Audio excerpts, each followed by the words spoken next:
Human male reproductive system. As you are aware, humans are sexually reproducing and viviparous.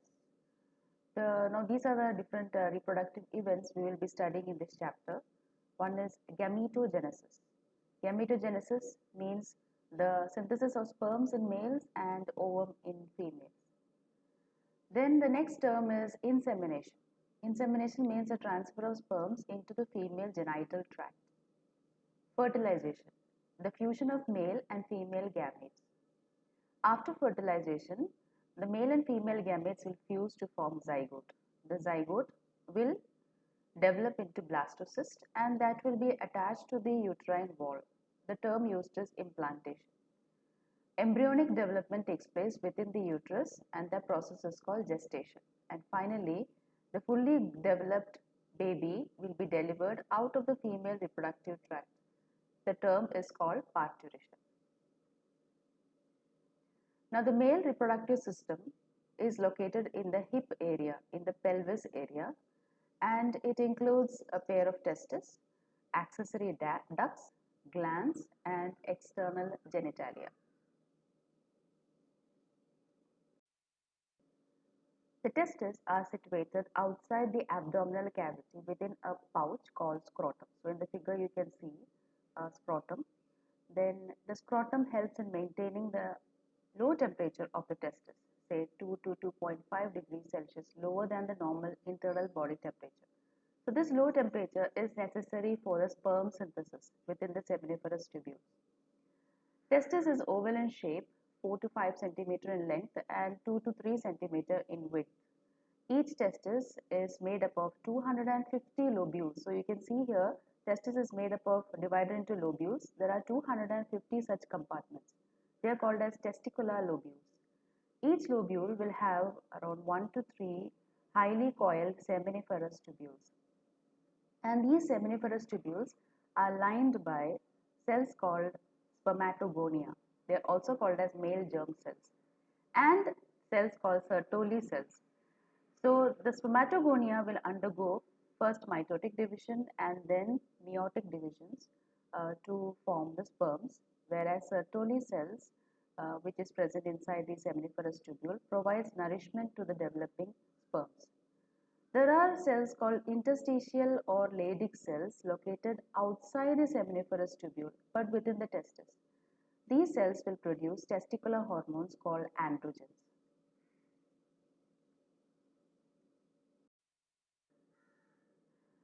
Let us examine the structure of a sperm. A sperm is a microscopic structure and they are composed of head, neck, middle piece and tail. In the head you can find acrosome, which is made up of enzymes in order to penetrate the egg layers and the nucleus containing chromosome material.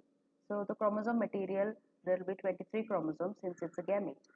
Then there is a neck. You can see a centriole present in the neck area. This centriole helps in the division of and formation of ovum finally, if fertilization takes place. Middle piece consists of mitochondria, which provides energy for swimming of sperm, and then there is tail, which helps in its motility. The human male ejaculates about 200 to 300 million sperms during a coitus, of which for normal fertility, at least 60% sperms must have normal shape and size, and 40% must show vigorous motility. The sperms and the secretions of the glands of seminal vesicle, prostate, and bulbourethral glands constitute the semen. Epididymis, vas deferens, retitestis, and vasa efferentia forms the accessory ducts. And the functions of male accessory ducts and these glands are maintained by the testicular hormones. The male sex accessory ducts include retitestis, vasa efferentia, epididymis, and vas deferens. So the seminiferous tubules of the testis opens into retitestis and then into vasa efferentia. The vasa efferentia leaves the testis and open into epididymis. Epididymis stores the sperms temporarily, and after that epididymis will lead to vas deferens that ascends to the abdomen and loops over urinary bladder. It receives a duct from seminal vesicle and opens into urethra as the ejaculatory duct. So these ducts will store and transport the sperms from the testis to the outside through urethra. The opening of the urethra is called urethral meatus. The penis is the male external genitalia and it's made up of a special tissue that helps in the erection of penis to facilitate insemination.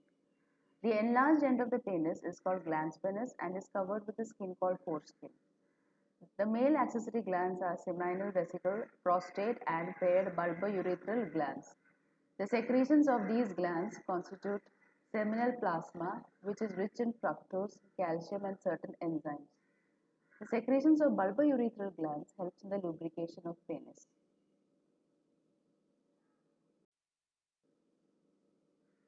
Here you can see the diagrammatic sectional view of a seminiferous tubule.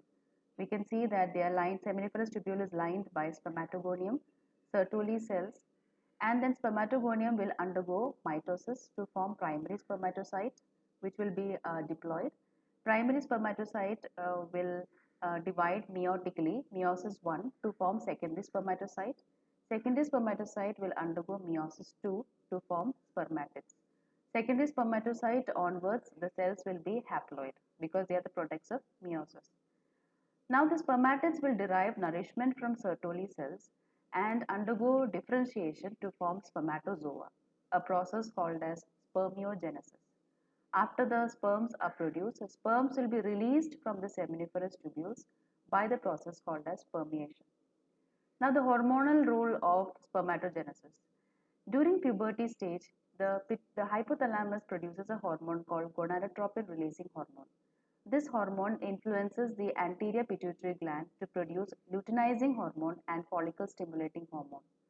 Luteinizing hormone acts at the Leydig cells or interstitial cells and stimulates secretion of testosterone. And follicle stimulating hormone acts on the Sertoli cells and helps to form healthy sperms.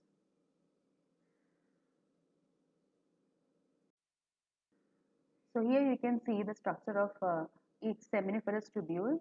There are one or two seminiferous tubules seen here. The inside sperms are produced and the outside there are cells called interstitial cells. They produce the hormone testosterone.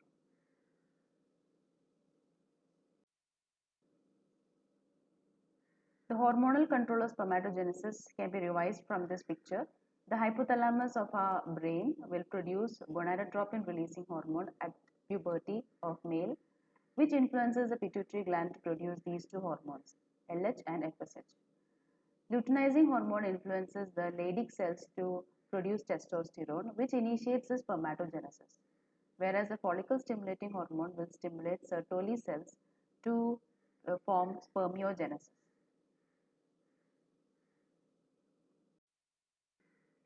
Here we can see the structure of a human sperm diagrammatically. How to draw that? First you draw the acrosome and the nucleus and then the centriole, the axial filament. Followed by that you can draw the middle piece with mitochondria and then after that border around the acrosome, nucleus, neck region, middle piece and the tail with plasma membrane. So this sperm consists of head, neck, middle piece and tail. The schematic diagram, the spermatogenesis starts at the time of puberty with the spermatogonia. Spermatogonia is diploid, so they will have 46 chromosomes. Spermatogonia will undergo mitosis to increase the number of diploid cells and to form the primary spermatocyte. Each primary spermatocyte will undergo meiosis 1 to form secondary spermatocytes which will have half the number of chromosomes. So that is 23 chromosomes, they will be haploid.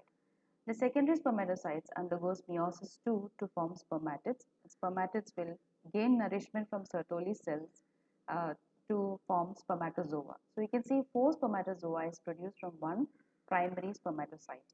The process of formation of sperms from spermatids is called spermiogenesis and the release of the sperms from the seminiferous tubule is called as spermiation.